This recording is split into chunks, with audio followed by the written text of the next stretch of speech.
بسم اللہ الرحمن الرحیم فصل فی تعریف طریق الاستعارہ۔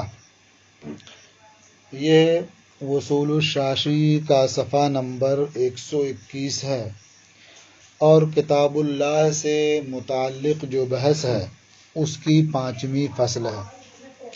یہ فصل طریق استعارہ کی تعریف میں ہے، یعنی صحت استعارہ کی طرف پہنچانے والے طریقے کے بیان میں ہے۔ استعارہ کسے کہتے ہیں؟ استعارہ لفظ کا معنی مجازی کے لیے استعمال کرنا، حقیقت اور مجاز کے درمیان مناسبت اور اتصال کی وجہ سے۔ اب یہ استعارہ احکام شرع میں 2 طریقے سے رائج ہے، شائع ہے۔ ان میں ایک طریقہ یہ ہے کہ علت اور حکم کے درمیان وجود اتصال کی وجہ سے استعارہ ہو، اور دوسرا طریقہ ہے کہ سبب محض اور حکم کے درمیان وجود اتصال کی وجہ سے استعارہ ہو۔ یہ 2 طریقے ہیں۔ اب علت کسے کہتے ہیں اور سبب محض کسے کہتے ہیں، دونوں میں فرق کیا ہے، یہ بھی سمجھنا ضروری ہے تاکہ آگے کی گفتگو آپ کے لیے آسان ہو۔ دیکھیے، علت معلول کی طرف پہنچانے والی ہوتی ہے۔ علت سے معلول کا ثبوت ہوتا ہے، تو یہ کہہ سکتے ہیں کہ علت وہ شے ہے جو معلول یعنی حکم کی طرف پہنچائے اور اسے اسی حکم کے لیے وضع کیا گیا۔ تو علت وہ شے ہے جو فرع تک، حکم تک پہنچائے، اس حیثیت سے کہ اس امر کو، اس شے کو اس حکم کے لیے وضع کیا گیا ہے، اسے علت کہتے ہیں۔ مثال کے طور پر شراء یہ علت ہے ملک کے لیے۔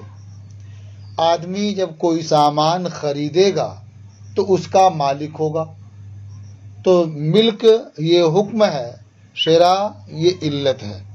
تو شراء یہ ایسا امر ہے جو ملک تک پہنچاتا ہے، اس حیثیت سے کہ اس کی وضع ہی ہوئی ہے کہ اس سے ملک کا ثبوت ہو، یہ ہے علت۔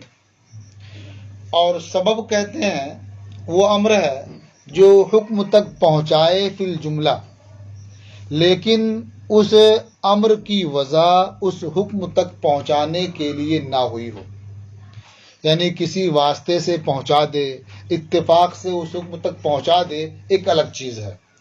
تو سبب وہ امر ہے جو حکم تک پہنچا دے فی الجملہ، لیکن اس امر کی وضع اس حکم تک پہنچانے کے لیے نہ ہوئی ہو۔ جیسے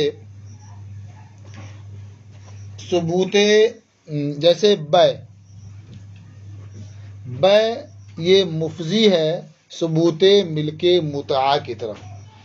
کسی نے بادی خرید لی تو اس سے ملک متاع کا ثبوت ہو جائے گا، لیکن بیع کی وضع یہ ثبوت ملک متاع کے لیے نہیں ہوئی ہے۔ یہ اور بات ہے کہ جب بیع بادی کی ہوگی تو ملک متاع کا ثبوت ہو جائے گا۔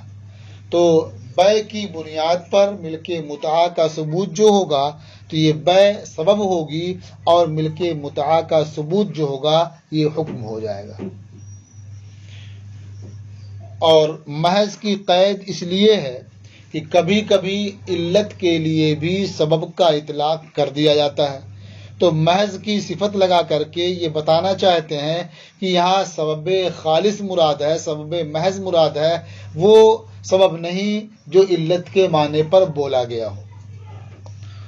تو استعارہ کا 2 طریقہ ہوا جو رائج ہے، احکام شرع میں عام ہے۔ ایک طریقہ ہے کہ علت اور حکم کے درمیان وجود اتصال کی وجہ سے ہو، اور دوسرا طریقہ ہے کہ سبب محض اور حکم کے درمیان وجود اتصال کی وجہ سے ہو۔ اعلم ان الاستعارۃ فی احکام الشرع مضطردۃ بطریقین، آپ یہ جانیں کہ استعارہ احکام شرع میں دو طریقوں سے رائج ہے، عام ہے۔ احدہما لوجود الاتصال بین العلت والحکم، دو طریقوں میں سے ایک ہے علت اور حکم کے درمیان وجود اتصال کی وجہ سے استعارہ ہو، والثانی لوجود الاتصال بین السبب المحض والحکم، اور دوسرا طریقہ ہے سبب محض اور حکم کے درمیان وجود اتصال کی وجہ سے استعارہ ہونا۔ یہ دو طریقے ہو گئے استعارہ کے۔ فالاول منہما یوجب صحت الاستعارۃ من الطرفین، تو ان دونوں طریقوں میں سے جو پہلا طریقہ ہے، یعنی جو علت اور حکم کے درمیان وجود اتصال کی وجہ سے ہوتا ہے، یہ طرفین سے صحت استعارہ کو ثابت کرتا ہے۔ یعنی علت بول کر کے حکم مراد لیں، یہ بھی ہو سکتا ہے، اور حکم بول کر کے علت مراد لیں، یہ بھی ہو سکتا ہے۔ یعنی دونوں طریقوں سے، دونوں طرف سے استعارہ صحیح ہوتا ہے اس میں۔ تو ان دو طریقوں میں سے جو اول ہے، یہ صحت استعارہ کا موجب ہوتا ہے طرفین سے۔ والثانی یوجب صحتها من احد الطرفین، اور استعارہ کا جو دوسرا طریقہ ہے، یہ طرفین میں سے ایک کی جانب سے استعارہ کی صحت کو ثابت کرتا ہے، اور وہ ہے اصل کا استعارہ کرنا فرع کے لیے۔ تو اصل کیا ہے؟ سبب ہے، اور فرع کیا ہے؟ حکم ہے۔ تو اصل سے فرع کا ثبوت ہوتا ہے، یعنی سبب سے حکم کا ثبوت ہوتا ہے۔ تو اصل کا استعارہ کرنا فرع کے لیے، یعنی سبب بول کر کے حکم مراد لینا، یہ صحیح ہو سکتا ہے، لیکن حکم بول کر کے سبب مراد لینا، یعنی حکم کا استعارہ کرنا سبب کے لیے، یہ صحیح نہیں ہوگا۔ اب مثال دیکھیں تو یہ بات اور واضح ہوگی۔ مثال الاول فیما اذا قال ان ملکت عبدا فہو حر، اول کی مثال، یعنی علت اور حکم کے درمیان اتصال جہاں ہوتا ہے، اس کی مثال یہ ہے کہ جب کوئی شخص کہے اگر میں غلام کا مالک ہو گیا تو وہ غلام آزاد ہے۔ اب اس نے نصف غلام خرید لیا، پھر اسے بیچ دیا، پھر وہ نصف غلام کا مالک ہوا کسی بھی جہت سے، پھر اس نے اس نصف غلام کو بیچ دیا، پھر وہ نصف آخر کا مالک ہوا، تو اب یہ نصف آخر آزاد نہیں ہوگا۔ نصف آخر آزاد نہیں ہوگا۔ کیوں آزاد نہیں ہوگا؟ اذ لم یجتمع فی ملکہ کل العبد، کیونکہ قائل کی ملکیت میں پورا غلام جمع نہیں ہوا، یعنی وہ پورے غلام کا مالک نہیں ہوا، اس لیے غلام آزاد نہیں ہوگا۔ اس نے کہا تھا کہ اگر میں غلام کا مالک ہوا تو وہ غلام آزاد ہے، اور یہ آدھے آدھے غلام کا دو قسطوں میں مالک ہوا، پورے غلام کی ملکیت اس کے لیے ثابت نہیں ہوئی، اس لیے وہ غلام آزاد نہیں ہوگا۔ اور اگر وہ یہ اس طرح کہتا، یا کسی نے اس طرح سے کہا ان اشتریت عبدا فہو حر، کہ اگر میں نے غلام خریدا تو وہ آزاد ہے، فاشترى نصف العبد فباعه، تو اس نے آدھا غلام خریدا پھر اسے بیچ دیا، پھر باقی آدھا خریدا، تو اب یہ جو دوسرا آدھا ہے یہ آزاد ہو جائے گا۔ اب دونوں میں فرق کیا ہے؟ فرق یہ ہے کہ ملک میں یہ عرف ہے کہ، یعنی عادت ہے، یہ عرف ہے کہ اگر وہ آدھے کا مالک ہوا پھر بعد میں آدھے کا مالک ہوا، تو عادت میں، عرف میں یہ نہیں کہا جاتا ہے کہ وہ پورے کا مالک ہو گیا یا وہ غلام کا مالک ہو گیا، لیکن خریدنے میں یہ ہے کہ اگر آدھا غلام خریدا پھر اسے بیچ دیا، پھر آدھا خریدا، تو اسے یہ کہا جاتا ہے کہ اس نے یہ غلام خریدا یا یہ غلام خرید چکا ہے۔ تو اس عرف کی بنیاد پر جب اس نے آدھا خریدا تو وہ آزاد نہیں ہوگا، لیکن جب نصف آخر خریدے گا تو نصف آخر آزاد ہو جائے گا، اس لیے کہ غلام خریدنا پا لیا گیا۔ مثال الاول اول کی مثال یعنی اس صورت میں جبکہ کوئی قائل کہے ان ملکت عبدن فہو حر، اگر میں غلام کا مالک ہوا تو وہ غلام آزاد ہے، فملکا نصف العبد، تو قائل نصف عبد کا مالک ہوا، فباعہ، پھر اسے بیچ دیا، ثم ملکن نصف الآخر، پھر نصف آخر کا مالک ہوا، تو وہ نصف آخر آزاد نہیں ہوگا۔ کیوں آزاد نہیں ہوگا؟ اذ لم یجتمع فی ملکہ کل العبد، کیونکہ قائل کی ملکیت میں پورا غلام جمع نہیں ہوا، یکجا نہیں ہوا۔ ولو قال ان اشتریت عبدا، اور اگر قائل یہ کہتا ان اشتریت عبدا فہو حر، اگر میں نے غلام خریدا تو وہ آزاد ہے، فاشترى نصف العبد فباعہ، تو اس نے آدھا غلام خریدا پھر اسے بیچ دیا، پھر نصف آخر خریدا، تو یہ نصف ثانی آزاد ہو جائے گا۔ اب دونوں مسئلوں میں فرق کیا ہے وہ ابھی آپ سن چکے، وہ کیا ہے؟ عادت، یعنی عادت کی وجہ سے، عرف کی وجہ سے کوئی مطلق چیز مقید ہو جاتی ہے، تو ان ملکتوں میں وہاں کوئی قید نہیں ہے، اور بیعتوں میں چونکہ اشتریتوں میں عرف کے لحاظ سے یہ مقید ہو جائے گا۔ تو اگر وہ خریدتا ہے یعنی پورا آدھا غلام خریدا پھر اسے بیچ دیا پھر باقی آدھا خریدا، تو چونکہ پورا غلام خریدنا پا لیا گیا اس لیے نصف ثانی آزاد ہو جائے گا۔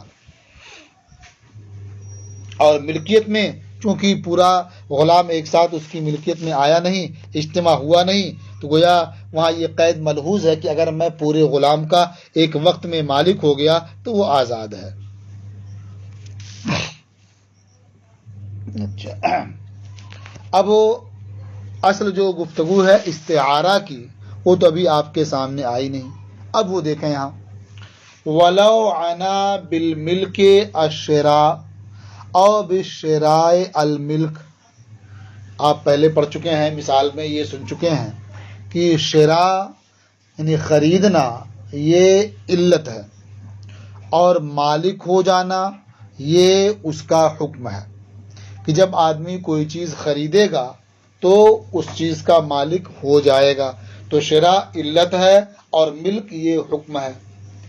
تو اب اس نے کہا تھا کہ ان ملکتو عبدن فہو حر، ملکتو کہا تھا، اب اگر وہ ملکتو کا استعارہ کرتا ہے شراء سے، یعنی کہا ملکتو اور مراد لیا اشتریتو، یا دوسری صورت میں کہا تھا اشتریتو اور مراد لیا ملکتو، تو کہتے ہیں یہ دونوں صورتیں صحیح ہیں، یعنی اس کی نیت صحیح ہوگی بطریق مجاز۔ ان ملکتو عبدن کہہ کر کے اگر اشتریتو عبدن مراد لیا تو یہ صحیح ہے، اور ان اشتریتو عبدن کہہ کر کے ان ملکتو مراد لیا تو یہ بھی صحیح ہے، اس کی نیت صحیح ہوگی بطریق مجاز۔ کیوں صحیح ہوگی؟ اس لیے کہ شراء یہ ملک کی علت ہے اور ملک یہ اس کا حکم ہے، تو استعارہ عام ہے علت اور معلول کے درمیان طرفین سے۔ ہاں استعارہ تو صحیح ہوا، لیکن جس صورت میں قائل کے لیے تخفیف ہو، جس صورت میں قائل کے لیے تخفیف ہو تو وہ استعارہ اس کے لیے قضاءً نہیں مانا جائے گا، دیانتاً اگرچہ مان لیا جائے۔ مثال کے طور پر اگر وہ کہتا ہے کہ اس نے کہا ان ملکتو عبدن، پھر کہتا میری مراد ملکتو سے اشتریتو ہے، تو ملک کا استعارہ کر لیا شراء کے لیے، یعنی بولا ملکتو اور مراد لیا اشتریتو، تو یہ اس کی بات مان لی جائے گی قضاءً بھی دیانتاً بھی، کیونکہ ملک یہ حکم ہے اور شراء یہ علت ہے۔ حکم بول کر کے علت مراد لے رہا ہے اور اس میں اس کا کوئی فائدہ نہیں ہے، بلکہ غور کریں تو ایک طرح سے نقصان ہے، اس لیے کہ ملک تو اپنے اصلی معنی میں ہوتا تو آدھا بیچ دیتا پھر باقی آدھے کا مالک ہوتا تو وہ آزاد نہیں ہوتا، اور یہاں اشتریتو مراد لے لیا تو آدھا خریدا اور بیچ دیا پھر آدھا خریدا تو اس کا آدھا غلام آزاد ہو جا رہا۔ تو ملک تو جو حکم ہے، یعنی ملک جو حکم ہے اس سے مراد لیتا اشتریت تو جو علت ہے، تو یہ مراد لینا صحیح ہوگا، کیونکہ یہ طرفین سے استعارہ بھی صحیح ہے اور اس میں قائل کا کوئی فائدہ بھی نہیں ہے، اس لیے اس صورت میں قضان اور جانتاً حترا تصدیق کر دی جائے گی۔ لیکن اگر اس نے کہا ان اشتریت عبدن فہو حر، اور کہتا میں نے اشتریتوں سے ملک تو مراد لیا ہے، تو ضابطے کے لحاظ سے یہ استعارہ بھی صحیح ہے، یعنی اشتریتو بول کے ملک تو مراد لینا صحیح ہے، کیونکہ اشتریتو علت ہے اور ملک تو اس کا حکم ہے۔ لیکن قضان اس کی تصدیق نہیں کی جائے گی، اس لیے کہ اس میں قائل کا فائدہ معلوم ہوتا ہے، کیونکہ جب نصف آخر کا وہ مالک ہوگا تو وہ آزاد ملک تو مراد لینے کی صورت میں وہ آزاد نہیں ہوگا، اس لیے یہاں یہ کہا جائے قضان اس کی تصدیق نہیں کی جائے گی، اگرچہ دیانتاً اس کی تصدیق ہوگی، کیونکہ یہاں باعث تہمت ہوگا اگر یہ مراد لینا اس کا صحیح قرار دیا جائے۔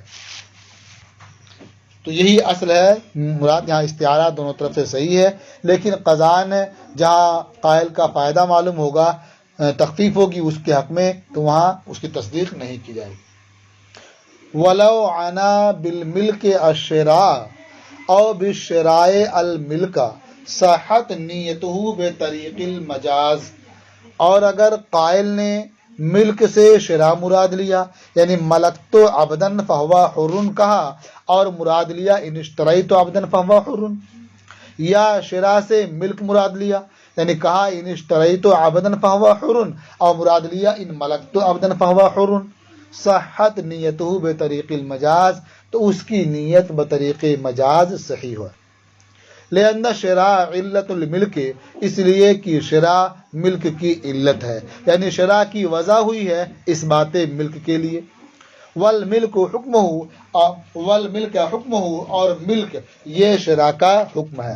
فعمت الاستعارۃ بین العلت والمعلول من الطرفین، تو علت اور معلول کے درمیان استعارہ عام ہے دونوں طرف سے، الا انہ فیما یکون تخفیفا فی حقہ لا یصدق فی حق القضاء خاصۃ لمعنی التہمۃ لا لعدم صحت الاستعارہ، مگر یہ کہ جس صورت میں قائل کے حق میں تخفیف ہو، آسانی ہو، تو اس صورت میں حق قضا میں تصدیق نہیں کی جائے گی، خاص طور سے معنی تہمت کی وجہ سے۔ تو جو تصدیق نہیں کی جائے گی حق قضا میں، یہ معنی تہمت کی بنیاد پر ہے، اس لیے نہیں ہے کہ استعارہ صحیح نہیں ہے، لا لعدم صحت الاستعارہ سے عدم صحت استعارہ کی وجہ سے نہیں، بلکہ معنی تہمت کی وجہ سے حق قضا میں خاص طور سے تصدیق نہیں کی جائے گی۔ یہ اول کی مثال ہو گئی۔ ومثال الثانی، اور دوسرے طریقے کی مثال، یعنی سبب محض کا استعارہ، سبب محض اور حکم کے درمیان اتصال کی وجہ سے استعارہ ہو، اس کی مثال اذا قال لامرأته حررتک، جب شوہر اپنی بیوی سے کہے کہ میں نے تجھے آزاد کیا، ونوى به الطلاق، اور اس سے طلاق کی نیت کر لے، یصح، تو یہ نیت کرنا صحیح ہے اور طلاق واقع ہو جائے گی۔ کیوں واقع ہو جائے گی؟ لأن التحریر بحقیقتہ یوجب زوال ملک البضع بواسطۃ زوال ملک الرقبہ، اس لیے کہ آزاد کرنا یہ ملک بضع کے زوال کو ثابت کرتا ہے ملک رقبہ کے زوال کے واسطے سے، یعنی تحریر اپنی حقیقت کی روح سے، اپنے معنی وضعی حقیقی کے لحاظ سے ملک بضع کے زوال کو ثابت کرتا ہے ملک رقبہ کے زوال کے واسطے سے، یعنی آزاد کرنا یہ ملک بضع کے زوال کے لیے موضوع نہیں ہے، یہ موضوع ہے ملک رقبہ کے زوال کے لیے، لیکن ملک رقبہ کا جب زوال ہوگا تو ملک بضع کا زوال بھی ہو جائے گا۔ تو سمجھ میں آیا کہ تحریر یہ سبب محض ہے زوال ملک متاع کے لیے، کیونکہ تحریر اس کے لیے موضوع نہیں ہے، اگرچہ تحریر سے اس کا ثبوت ہو جاتا ہے۔ تو جب تحریر یہ سبب محض ہے زوال ملک متاع کے لیے، تو جائز ہوگا کہ اس کا استعارہ طلاق سے کیا جائے، فجاز ان یستعار عن الطلاق الذي هو مزیل لملک المتعۃ، تو جائز ہے کہ حرر تقے کا استعارہ کیا جائے طلاق سے جو ملک متاع کے لیے مزیل ہے، یعنی طلاق سے ملک متاع کا ازالہ ہوتا ہے اور حرر تقے سے بھی اس کا ازالہ ہو رہا ہے، یہ اس کے لیے سبب ہے، تو اس سبب کا استعارہ کرنا اس حکم کے لیے یہ جائز ہے۔ تو اب اگر حرر تقے شوہر کہتا ہے اپنی بیوی سے اور کہتا میری نیت ہے طلق تقے، تو اس صورت میں یہ مان لیا جائے گا اور اس کی بیوی پر طلاق واقع ہو جائے گی۔